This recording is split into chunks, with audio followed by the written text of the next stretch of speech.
Have you ever read the best-selling book by Salinger, Catch Me in the Rye?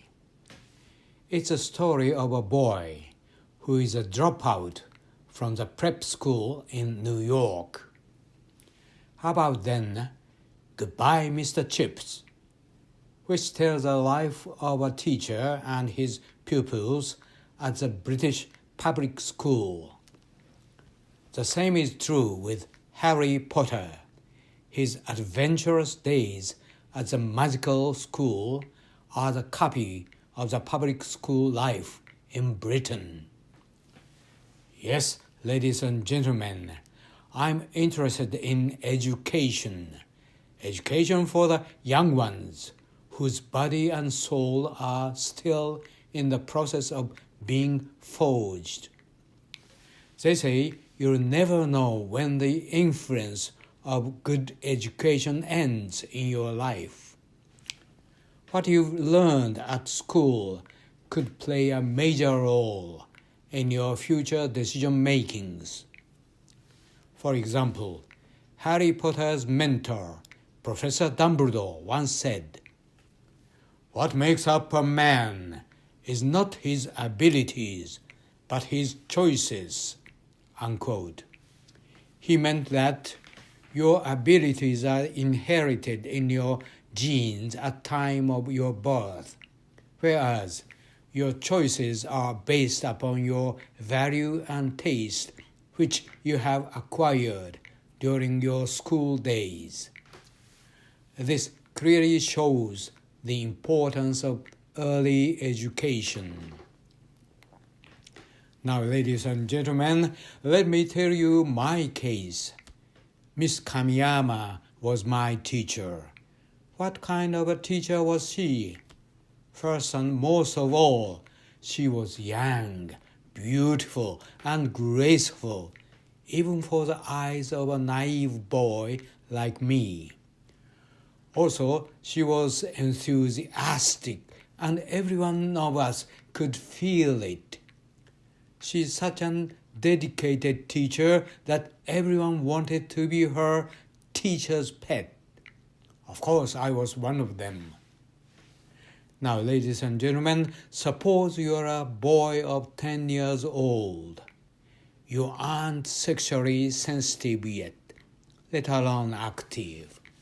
I think I rarely looked up my teacher as a woman, except the time of physical exercise classes, when she separated the boys from girls and she taught girls' team only. I couldn't understand this first and thought this must be the case of discrimination. As I grew up into high school and was getting conscious about a life of a woman, I started wondering why Miss Kamiyama stays single and not getting married. By the way, you may think I had a very fixed opinion about a life of a woman.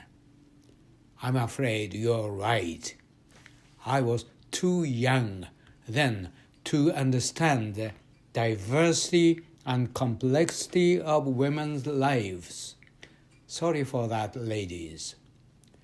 Now, getting back to my story, my mother, an educated crazy mom, knew Miss Kamiyama well and offered an arranged marriage plan for her, which she immediately declined with thanks.